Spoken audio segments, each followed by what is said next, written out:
என்னத்தை நீ பாத்திய? தவமணி வீட்டுல ஏதோ பிரச்சனை போல இருக்குடி. அது ஒண்ணு இல்லங்க, நேற்று ராத்திரி யாரோ தவமணி வீட்டுக்குள்ள கூப்பிட்டுட்டானா. புருஷை வரட்டி கொடுத்துட்டு தப்பிச்சிட்டியான். தப்பிச்சு ஓடுனானே மூக்கு கண்ணாடியே மறந்து வச்சுட்டு போயிட்டான்.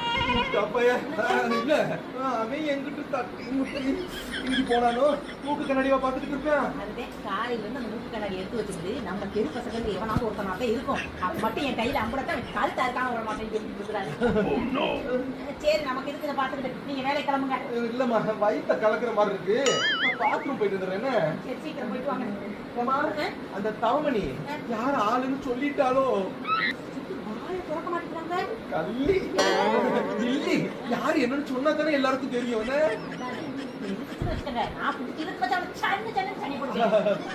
என்ன வேலை கிளம்புறேன் இப்ப நின்றுச்சுமா.